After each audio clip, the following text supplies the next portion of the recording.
Bueno, esta es la segunda sesión de Filosofía 2.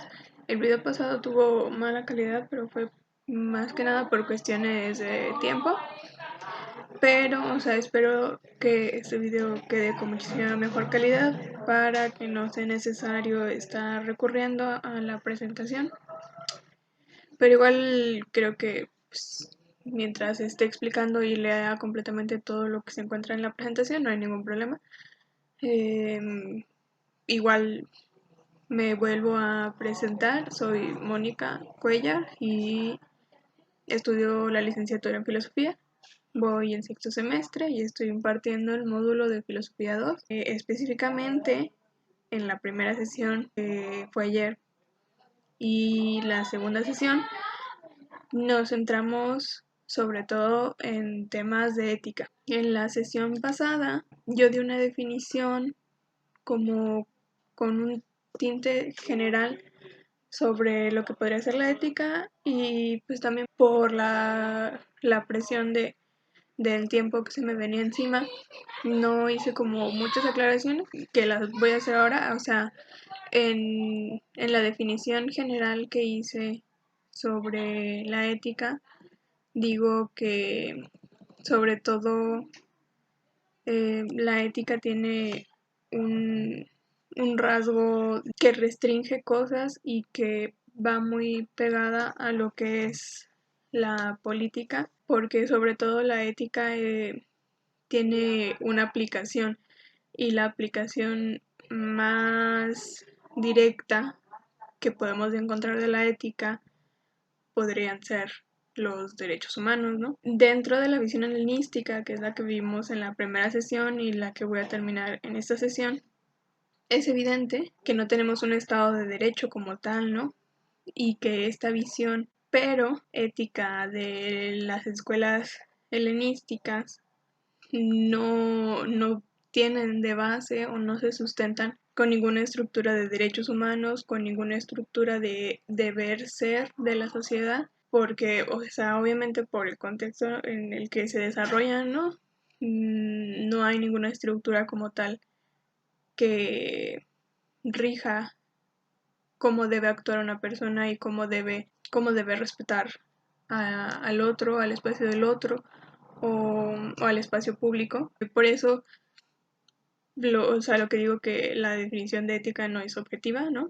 Y dentro de este contexto de la época helenística, lo que vemos en la ética es más una aplicación en la vida. Sobre todo dentro de la visión helenística, con Platón, sí, bueno, con Platón y con Aristóteles, lo que vemos es que si pudiéramos reducir a los griegos, a una gran parte de los griegos en su aspecto de la ética, podríamos decir que ven en la vida del hombre la búsqueda por la eudaimonía, que ese término no lo puse como tal en las diapositivas, pero pues sí es importante.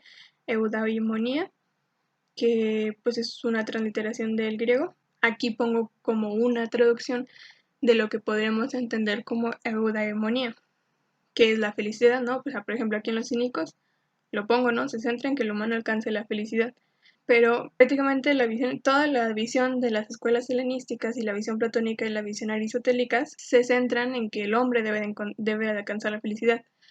Pero no es felicidad como comúnmente la podríamos entender. Realmente el término de felicidad es un término muy complicado porque es muy ambiguo, no sabemos si cuando le otorgamos el adjetivo de feliz a una persona significa que es feliz en la apreciación de toda su vida, o si es feliz en la apreciación que lo manifiesta en un momento en específico, ¿no? Incluso solemos pensar que no sabemos si tuvimos una vida feliz hasta el término de nuestra vida, ¿no? Ya cuando tengamos una edad muy grande. Y pues, a eso no se refiere, ¿no? Eudaimonia se traduce como felicidad porque es una de las cosas que más se acercan en el español. Pero eudaimonía, si descomponemos la palabra, viene de eu, que es bueno, y daimon, que es espíritu. Entonces, estas visiones se centran en que el hombre alcance la eudaimonía, o por lo tanto, o sea, que el hombre alcance estar bien con su espíritu, sobre todo por cuestiones de creencias de la sociedad griega, porque, por ejemplo, Platón afirma que el cuerpo, nuestro cuerpo físico, es la cárcel del alma, ¿no? Y que solo cuando morimos podemos llegar a un punto de contemplación en el que no tenemos un impedimento, es que el impedimento sería la carne, aquello que nos une al mundo físico, el mundo que cambia constantemente, ¿no? Y el espíritu es eso que tiene, bueno, no diría espíritu como tal, yo diría alma, o sea, Platón dice completamente alma. Solo el alma es capaz de estar en el mundo de la perfección, ¿no? Y no en el mundo físico. El mundo físico está caracterizado por cosas contingentes, ¿no? O sea, por ejemplo, yo veo un caballo, pero, o sea, ese caballo que veo en algún momento va a morir, ¿no? Ese caballo es contingente, ese caballo existe, pero después ya no va a existir. Sin embargo, lo que siempre va a existir es la idea del caballo, ¿no? O sea, por más caballos que mueran, hay caballos, nunca va a morir, ¿no? Los caballos mueren en este mundo físico en el que todo es contingente, pero Platón cree que hay otro mundo, como la idea de que, como otra dimensión, que es la dimensión, el mundo de Leidos, donde se encuentran todas las formas perfectas de las cosas y que ninguna se corrompe, ¿no? Y pues más o menos todos los pensadores griegos se rigen bajo esos términos. Y bueno, más o menos me estoy adelantando como un poco hablando de Platón, pero creo que es fructífero como para ver la diferencia o la distinción que hay en todos los pensamientos, ¿no? Sí tienen puntos en común porque pues, son de la época, ¿no? Y hay ciertas creencias que son como básicas en el pensamiento de algunos. Sin embargo, pues cada quien tiene la vía para llegar. Como digo, Platón cree que el cuerpo es la cárcel del alma, el cuerpo es eso que nos impide llegar a la perfección, nos impide acercarnos al objetivo, al fin, a la eudaimonía, ¿no? Pues por ejemplo, como ya lo expliqué en la sesión pasada, pues Epicuro no cree eso, ¿no? O sea, Epicuro cree que para alcanzar la eudaimonía debemos de estar bien con nuestro cuerpo, no tener afecciones de nuestro cuerpo físico, así como no debemos de tener afecciones de nuestra alma, ¿no? Los hedonistas, creo que los hedonistas sí los expliqué en la clase pasada, fue la distinción de los distintos placeres. Por ejemplo, también ahí contrasta con el pensamiento platónico de que pues los hedonistas sí creen que debemos de satisfacer las necesidades de nuestro cuerpo y ven al cuerpo físico como un factor importante para alcanzar la eudaimonia, no lo ven como un impedimento y va ligado con que debemos de satisfacer también las necesidades de nuestra alma, ¿no? Y por ejemplo, algo importante de destacar en los hedonistas, el tercer punto que les había comentado de los placeres no naturales y no necesarios, que son prácticamente aquellos placeres que debemos de evitar porque realmente no quitan ninguna afección, no quitan ningún dolor corporal y que en cambio causan gran perturbación, como había dicho, de ejemplo, que el alcohol o algún vicio, que como tal sí son placeres, pero si lo contemplamos en su totalidad, realmente pues tomar alcohol, tener el vicio, la necesidad del alcohol, realmente a la larga no me trae nada bueno y que incluso me podría traer perturbaciones a mi vida, como por ejemplo tener la necesidad porque adquieres un vicio, o pues una perturbación inmediata que sería como por ejemplo una resaca o alguna enfermedad debido al exceso al ingerirlo o algo por el estilo. Si bien las visiones helenísticas dan rienda suelta a los placeres del cuerpo, como dije con Epicuro, muchas veces se le censuró porque parecían como algo que como que pudiera causar perturbaciones en ciertos pensamientos maniqueos religiosos, pues realmente no se refiere completamente a hacer como un desmadre con las necesidades de tu cuerpo, ¿no?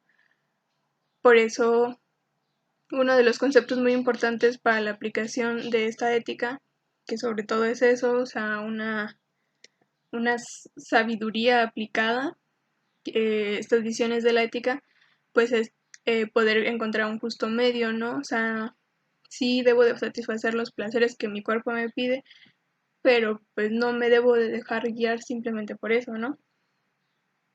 Y bueno, ya por último, el último punto sería los estoicos, que aquí lo que digo en la diapositiva es aprender a controlar lo que está en nuestro poder.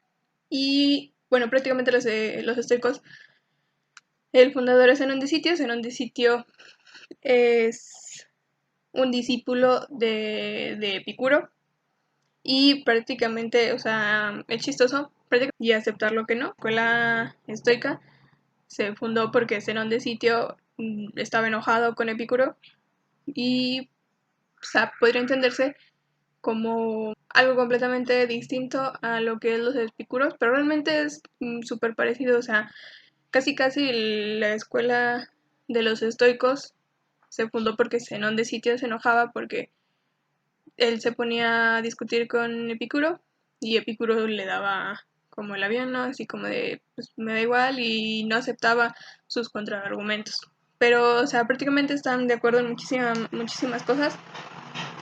En lo que no estarían de acuerdo, perdón por mis sonidos tercermundistas, si es que se escuchan. En lo que no estarían de acuerdo es en la estructura de la física de Epicuro y en la teoría del conocimiento, pero eso no es relevante dentro de la ética. Si a alguien le interesa, pues le puedo comentar, ¿no? Pero prácticamente en la ética son realmente muy parecidos. Aquí tengo que es aprender a controlar lo que está en nuestro poder y aceptar lo que no.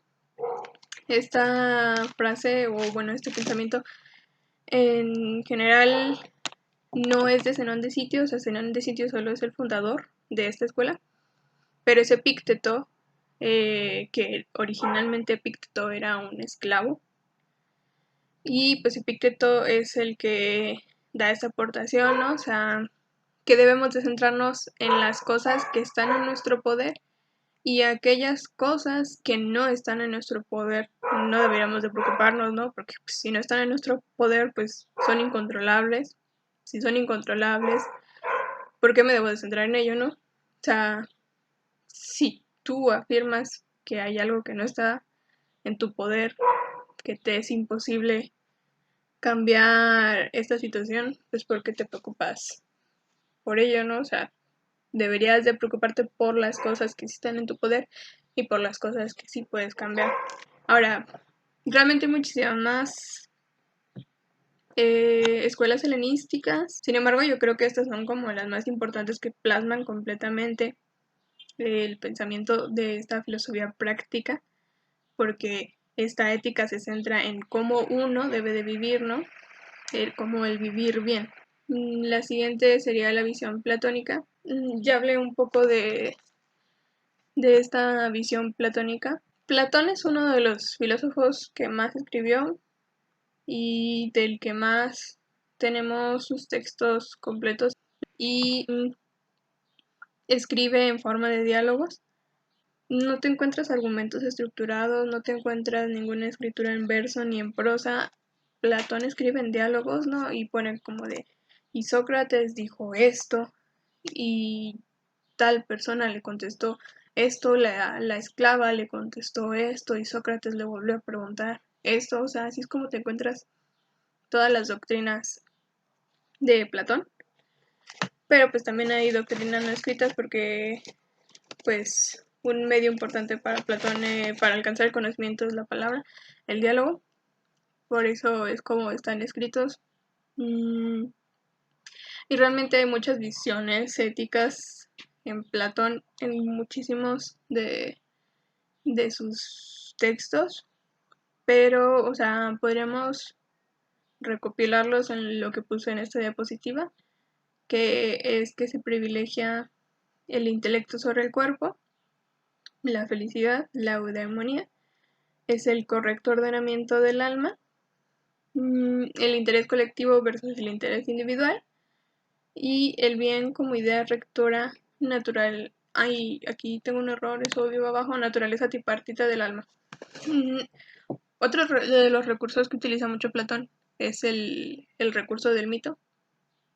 Y pues muchas de las cosas, una manera de reducir un poco el pensamiento de Platón es con estos mitos. Por ejemplo, la naturaleza tripartita del alma. Platón afirma que el alma es como un carro alado. Entonces, la, esta alegoría del carro alado, que o sea, son dos caballos, uno blanco, uno negro, podríamos decir que uno es el bueno y otro es el malo. Mm, y esta alegoría lo que prácticamente nos quiere decir es que Platón ve que el alma está dividida, ¿no? Este carro alado ese ejemplifica un poco esta división que Platón ve en el alma, ¿no? Un caballo negro, el bueno, y el bueno que es la razón, la recta razón. Bueno, la recta razón es un término de Aristóteles, pero más o menos así, ¿no? La razón, puramente una muy buena razón en un alma. El caballo negro, el caballo malo, que son los deseos, em, lo que deseo ahora, aquello que se rige completamente, se deja guiar completamente por las emociones.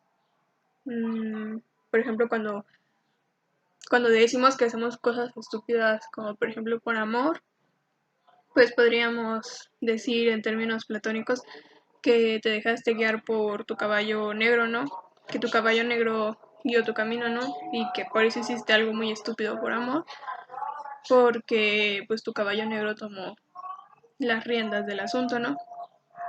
El tercer elemento en esta tripartición del alma es la auriga, que la auriga es como un artificio que es lo que une ambas riendas del caballo y que se incorpora en el carro, así que aquella persona que es la conductora con la auriga puede mantener un punto medio, un control entre ambos caballos, ¿no? O sea, el caballo bueno puede empezar a correr desesperadamente y si no estuviera la auriga, pues todo se va al carajo porque ese caballo blanco empezó a, a correr muy rápido y así con el caballo negro.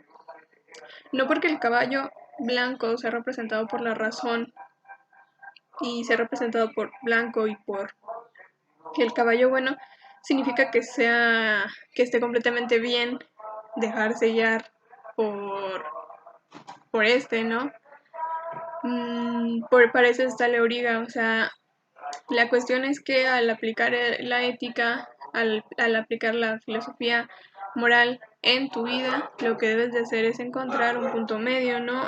Un término que se utiliza es la frónesis, que es tener sabiduría práctica, ¿no? Una cosa es que yo diga, ah, sí, sí entiendo. Mi alma está dividida por las cosas muy, muy, muy, muy racionales y eso está mal. porque también tengo emociones y tengo sentimientos de un momento a otro que deben ser satisfacidos, ¿no? Por ejemplo, digamos que tú tienes un coche y, y tú ves como alguien llega y te poncha las llantas y te raya toda la pintura del carro. Pues tu caballo blanco diría, no, no atentes contra él o sus bienes materiales, ¿no? Eso está mal, o sea, atentar contra él o sus bienes materiales está mal, no debes de causarle daño a otros. Si el otro te causó un daño, tú no hagas lo mismo, ¿no? Pero, o sea, ese es un ejemplo de que eso realmente no está completamente bien. Sí es racional no causarle daño a otros, pero eso, pues, el resultado de aplicar esa tanta racionalidad sería que te quedas con un coraje porque te hicieron algo y ni siquiera pudiste reclamarle ni nada porque tu yo racional te dijo que no vale la pena. Realmente no es algo bueno dejarse guiar completamente por el caballo blanco porque estás reprimiendo emociones, que las emociones son puramente importantes, son muy humanas y que deben de ser atendidas, ¿no? Pero tampoco está bien que ves que están dañando tu propiedad y no sé, vayas a golpearlo hasta que quede inconsciente. Tampoco está bien, ¿no? La origa está para eso, ¿no? Para encontrar un punto medio entre ambas cosas. Y, pero, o sea, está bien, o sea, teóricamente pues uno lo puede comprender de que no, pues sí, o sea, no está bien quedarme con el coraje, pero tampoco está bien pues dejarse guiar por las emociones, ¿no? Y, y nuevamente otra vez, perdón por mis sonidos tercermundistas, no había captado que se estaba escuchando. Pero bueno, lo que digo es que está muy fácil entenderlo teóricamente, pero la importancia de esto es llevarlo a la práctica y saber llevarlo a la práctica de manera correcta, ¿no? Por eso uno de los elementos importantes es la frónesis, que es eso, la frónesis es la sabiduría práctica, saber llevar a la práctica toda esta ética. Y, por ejemplo, para explicar un poco más de la visión platónica, el interés colectivo versus el interés individual. Sobre todo esto se encuentra en el texto de la República de Platón. La República es un texto de cómo debería de estar organizada una sociedad perfecta. Sin embargo, creo que son como unos 10 libros, o sea, no son 10 libros de que a cada uno tiene 200 páginas. O sea, son como pequeños tomitos en los que se habla de una cosa en específico. Creo que La República tiene como unas 400 páginas o algo así. Pero el libro, no recuerdo muy bien si el libro uno, pero lo que sí es que el libro 2, 3 y 4, sobre todo el 3 y el 4, hablan sobre ética. Porque los demás ya hablan un poco, pues, sí, de política, de cómo es que debe de estar estructurado. Pero 2, 3 y 4, los libros 2, 3 y 4, los primeros, hablan de la ética. Y, por ejemplo, hay algo que se dice, es que las personas debemos de suprimir nuestros intereses personales si se nos interpone un bien común, ¿no? Ya eso es lo que me refiero de intereses colectivos versus el interés individual. Por ejemplo, Platón diría que los guardianes, que son aquellos que defienden al Estado en un aspecto físico, ¿no? O sea, aquellos que van a la guerra a luchar, los guardianes deberían de sacrificar sus intereses individuales por los intereses de toda la comunidad y que eso debería de hacerlos felices, ¿no? Porque al final lo que estamos buscando es un fin del bien, ¿no? Y no un fin momentáneo en el que, me da miedo ir a luchar, al chile no quiero, pues eso que te trae, ¿no? Que no vayas a luchar y que a lo mejor todo tu equipo pierda porque les faltaba una persona que los apoyara en la lucha y tu pueblo queda completamente derrotado, ¿no? Lo que debería de hacerte feliz y lo que deberías de hacer es sacrificar este sentimiento irracional que tú tienes de miedo e ir a la lucha para traerle un bienestar a toda tu comunidad. Y eso debería de hacerte feliz. Uno de mis profesores de la licenciatura en filosofía, para ejemplificar un poco la visión ética de Platón, nos recomendó ver o leer la tragedia de Medea. Está muy chida. Hay película. Pueden ver la película. Yo la neta no recuerdo qué fue lo que hice. Creo que leí la tragedia. Pero, o sea, cualquiera de las dos está chida. Incluso hay muchas adaptaciones actuales que siguen manteniendo el formato de lo que es Medea, o sea, solo es como una inspiración en la tragedia de Medea, pero siguen manteniendo el formato.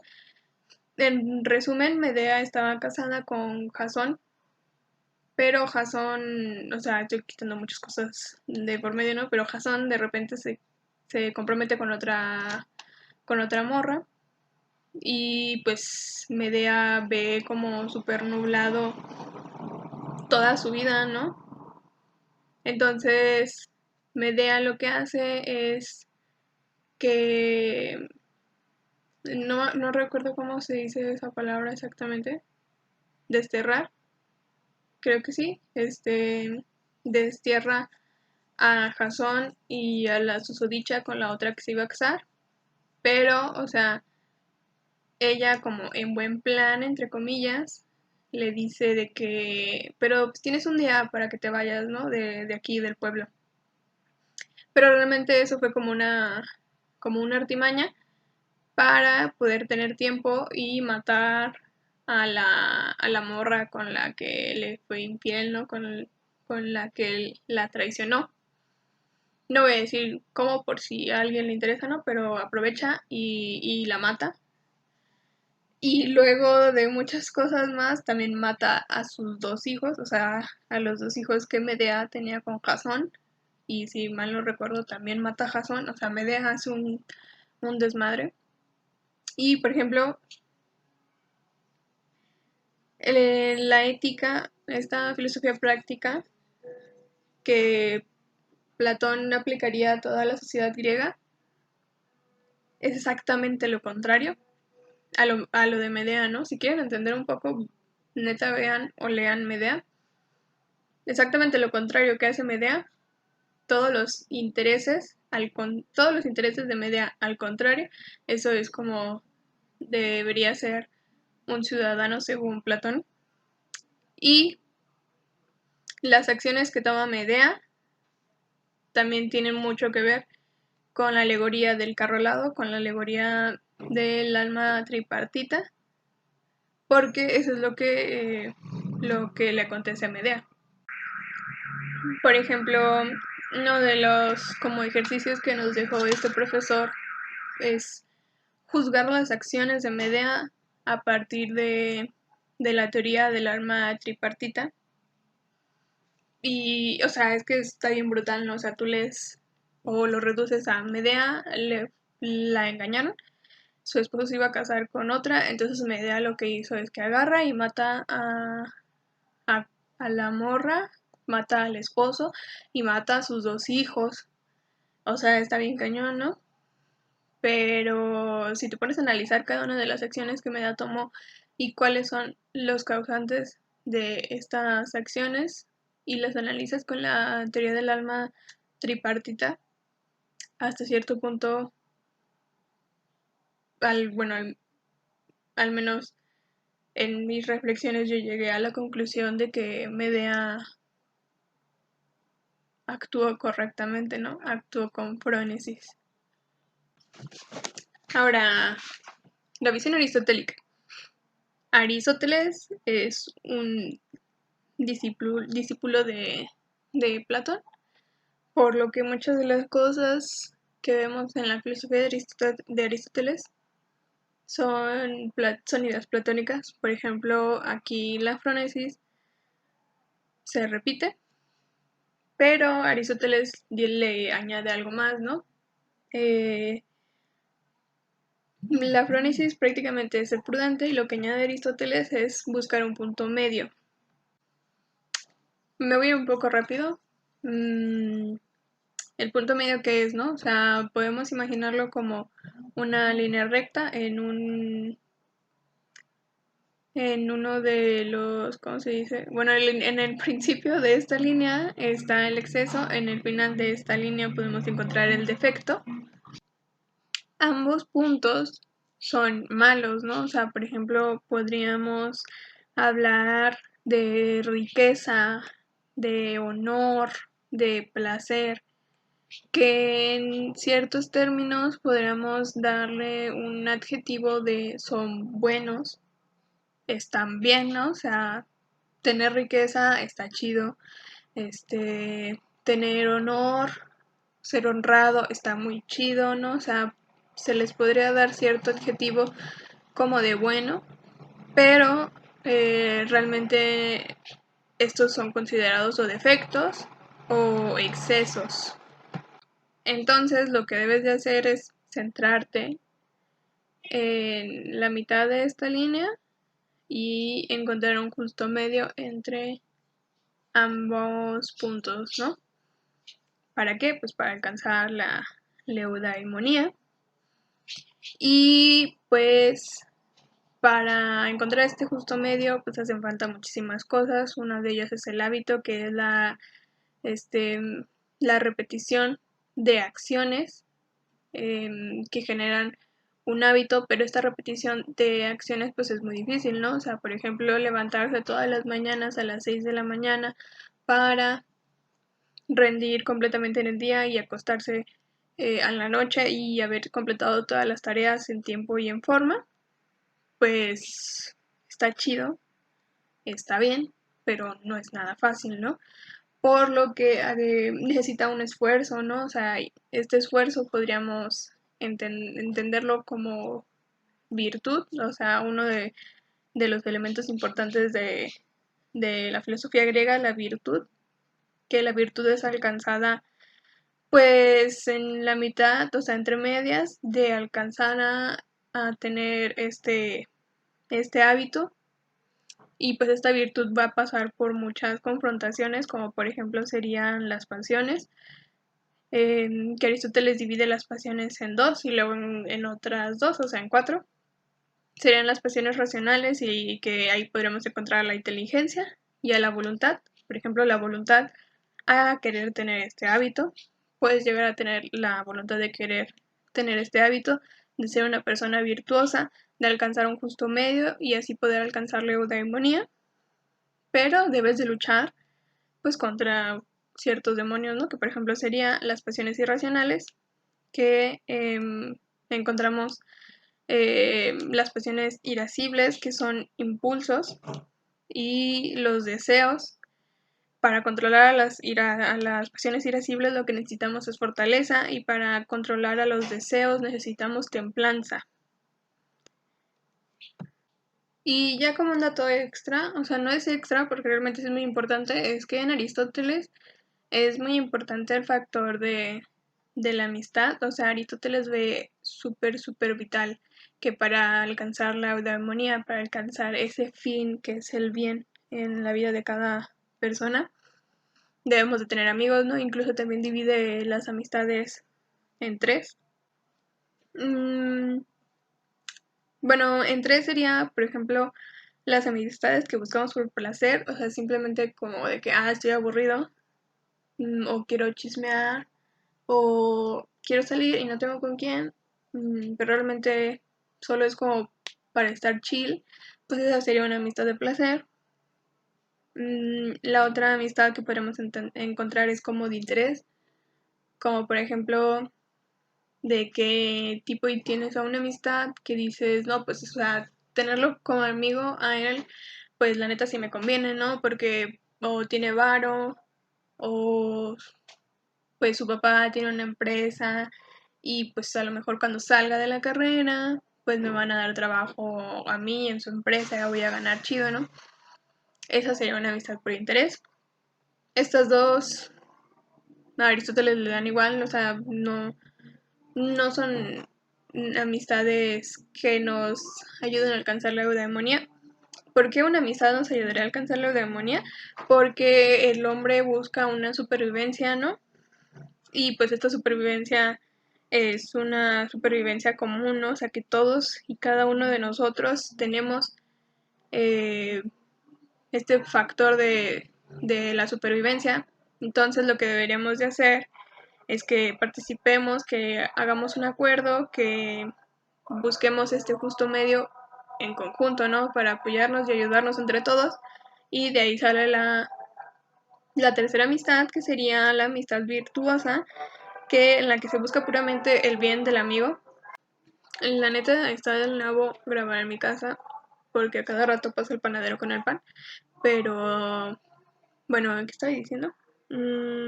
Bueno, en la amistad virtuosa lo que se busca es que ambos consigan el bien y que a ti te importe conseguir el bien del amigo, ¿no? Porque lo identificas como un igual a ti, lo identificas como que es otro yo y que incluso muchas veces antepones tu bienestar a que ambos y a que el otro tenga un bienestar, tenga bien, esté bien. Realmente, o sea, Aristóteles es un gran filósofo. Yo soy fan de Aristóteles. Y realmente hay muchísimas más cosas que podemos decir de esto. O sea, por ejemplo, a partir de que habla de la amistad, empieza a hablar de la familia y empieza a hablar de las estructuras familiares y luego empieza a hablar de los bienes de la comunidad y los bienes naturales, los bienes políticos, empieza a hablar de muchas cosas. Pero, o sea, creo que eso es lo esencial. ¿Dónde pueden encontrar información sobre Aristóteles? En su libro La Ética Nicomaquea, La Ética Nicómaco. En la metafísica es un buen libro, es básico y pues la neta está muy interesante, pero se lee con calma, la neta. No se desesperen, se lee con calma. Ahora, la visión escolástica, me voy súper rápido con esta, porque prácticamente lo que hace, o sea, toda la escolástica se tiene como de base argumentos de autoridad en los textos clásicos, que es en Platón, Aristóteles y todos los demás, sobre todo en Aristóteles. Aristóteles es como Diosito para la escolástica y argumentos de autoridad en los textos bíblicos. Entonces, ¿cómo deberías de regir tu vida? ¿Cómo deberías de comportarte? Pues realizando acciones que estén en concordancia con las teorías aristotélicas y con las teorías o con los mandamientos de los textos sagrados. ¿Está bien? ¿Está mal? No, solo es así. Eso es la visión escolástica. Y no solo en la ética, o sea, realmente es en todo, ¿no? Por eso de aquí nacen muchas discusiones con, con científicos. Por ejemplo, la teoría tolemaica de cómo está organizado el universo, pues todo el pedo de la teoría tolemaica, pues es porque esta teoría no está en concordancia ni con los textos sagrados ni con la teoría aristotélica, entonces está mal, ¿no? Todo el pedo de Galileo Galilei se debe a esto, pero eso no significa que la escolástica deberíamos darle como una adjetivación negativa. Está bien, ¿no? Una de las personas más representativas de la visión escolástica yo creo que sería San Agustín de Hipona, Tomás de Aquino y muchos otros. En la bibliografía les voy a dejar muchos documentos muy chiquitos, cada uno tiene como unas 2 o 3 páginas de muchos filósofos de la escolástica y muchos de ellos prácticamente hacen vías de la comprobación de la existencia de Dios a partir de métodos racionales como lo serían silogismos, comprobaciones, comprobaciones racionales o comprobaciones empíricas. Pero prácticamente esto es la visión escolástica.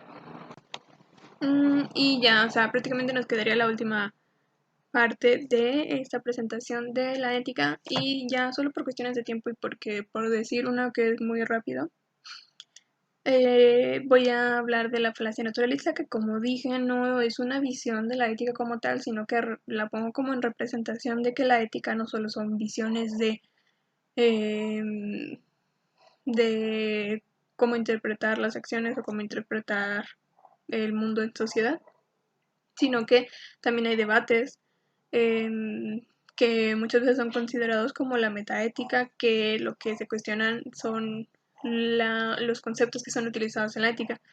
Prácticamente la falacia naturalista, que podríamos decir que la propone George Edward Moore, nos dice que una de las cosas que se suele hacer en la ética es definir, bueno, lo puedo leer, definir los términos, los términos normativos bien o bueno, en términos naturales, o sea, afecciones naturales, como placer o deseo.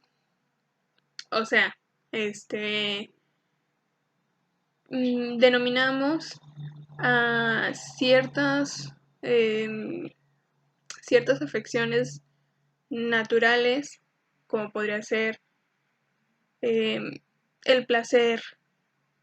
Aquí tenemos placer y deseo, pero podría ser alegría o enamoramiento, por ejemplo.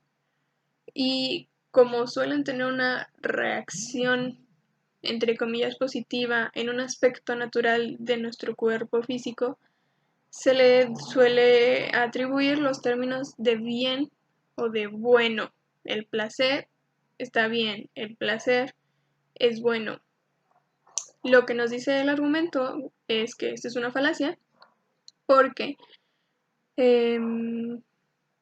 estructuralmente no es adecuado, no es correcto decir que todos los elementos con característica X, como por ejemplo sería característica de placer, son necesariamente buenos. Una parte sí, ¿no? O sea, por ejemplo, cuando tienes mucha sed y tomas agua, sientes placer. Es bueno, sí, porque pues te quitaste la sed, ¿no? Y te estás hidratando, ¿no? Siempre hay que tomar agua.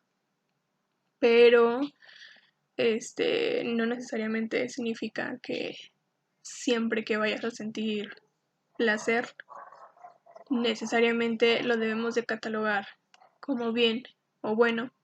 Este es un error garrafal y no debería de ser replicado, ni la ética debería de estructurarse con base en esto, porque podríamos justificar cosas muy terribles, como por ejemplo, pues a lo mejor alguien que mata, alguien que viola niños, siente placer. Entonces, si seguimos este naturalismo ético, pues se justifica que esto está bien. Y esta es una falacia que identifica Moore y que es como una gran aportación en cuanto a términos metaéticos. Y bueno, eso es todo por la sesión de hoy. La próxima clase vamos a ver la visión utilitarista, la visión kantiana y la visión naturalista, que ya son muy chiquitas. La visión naturalista lo voy a hacer muy chiquito y la visión, no sé qué dije ahorita, bueno, la utilitarista y la naturalista van a ser muy chiquitas, muy cortas. La kantiana es la que me parece más importante y vamos a continuar con temas de filosofía y ciencia, filosofía de la ciencia, y esos temas son muchísimo más interesantes. Y pues bueno, recordar que pues ahí tienen mi correo electrónico y espero que tengan la liga del link. También pueden dejar comentarios dentro del video por si hay alguna pregunta o sugerencia. y pues nos vemos mañana. Mañana también hay Filosofía 2.